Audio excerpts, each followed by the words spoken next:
Well, I hope my camera works right now. I have a feeling something weird is going to happen. This camera has been acting so strange lately. Anyways, I just wanted to make a quick video for everybody. Just something that my wife and I have been dealing with lately, or things that we've both come into realization of. Well, I guess mostly me coming into realization of. And this is just some quick relationship advice. I'm kind of going off the cuff, no script or anything really. Although I never really do scripts on any of my videos, I should probably start doing that at some point. But that won't be today. So if you couldn't get what the topic of this video is from the title of, relationships, you, me, and everybody else, the point of this video is going to be talking about how in some relationships, either one or both of the people in said relationship will kind of let everybody else outside of the relationship affect their own relationship, effectively making the relationship not just you and that person as it should be, but you, that person, and everybody else. Now, I'm saying that this is a very dangerous thing to do in said relationship. I'm of the belief, and I'm sure a lot of other people, psychologists, counselors, whatever, that when people are in a relationship, if it's, a monogamous relationship. Yeah, when you're in a monogamous relationship, where it's just you and one other person, that should be the relationship. You and that other person. Not you, the other person, your best friend, your best friend's best friend, your other friend, your old friend. It shouldn't be all these other people. It should be you and your partner.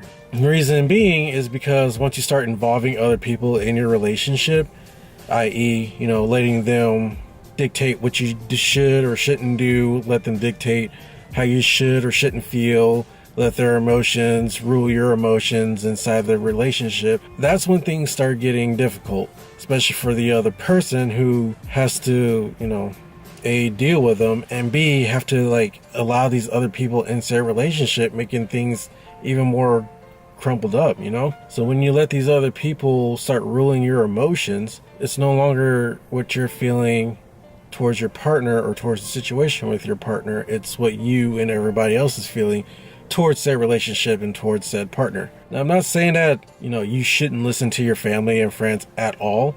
I feel like some advice is good advice, You should listen to some things that other people say. And by other people, I mean close friends and family. You should listen to what they say sometimes. At least, give them an ear. Take into account what they're saying. Think about it logically. And that's the key thing. Think about it logically. Because one problem that can come from listening to other people is if they're emotionally distraught or if they're emotionally compromised. Say that they're very angry towards your partner for something that they did or didn't do. Listening to that advice from them could be very dangerous because they could give you some very bad advice that wouldn't help your relationship, but would instead possibly end it when you could work things out with your partner. So like I said, listening to family and friends, it can be very beneficial and it can also be very detrimental. You just got to remember, think about things logically, be in tune to know if they're emotionally compromised and if what they're saying is true, if there's serious logic behind what they're saying. Because if there's logic behind what they're saying, then you should definitely take it into consideration and also compare it to how you're feeling yourself. Not how they're feeling or anybody else is feeling, but how you're feeling, how you're being affected. Not how everybody else is affecting you or how everybody else is affected by what happened or didn't happen. So that's my advice. Keep the relationship between one and two. Take advice very carefully. Think about it logically and think about if they're emotionally compromised or not. Because if they're emotionally compromised, like I said, problems can arise. And another reason why I say you should keep the relationship between one and two is because the moment you start letting other people's emotions and feelings towards you start affecting how you're feeling, your relationship is going to break down because your partner's not going to know what to do or what to say to make things better. You have to be in control of yourself and not worry about what everybody else is saying or what everybody else is doing or any of that. Your relationship is between you and your partner. So that's what I'm saying. Don't let your relationship be you, me, and everybody else. The relationship should be you and me. Your emotions your thoughts, not everybody else's emotions and thoughts, because everybody's different.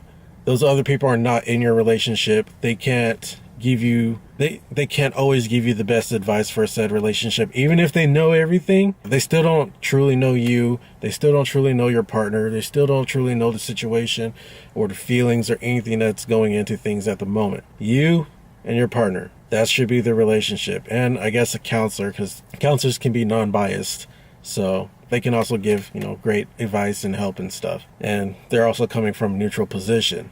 Family and friends can't really come from neutral positions entirely. There can be instances where they can be mostly neutral, but they're not going to be truly neutral about things. So that's my advice. Take heed to what close family and friends say, as long as they're not emotionally compromised. Take heed from counselors. Relationships should be between you and your partner. Think logically, not emotionally, because the moment you start making decisions based on emotions is the moment things are going to go downhill. And it may not be today, it may not be tomorrow, but it will be eventually. Things are going to come back up and become a problem. So I hope you avoid that tip. Usually I don't make relationship advice videos. Usually I'm going to be vlogging about other stuff, talking about video games when I can, talking about video game news when I can.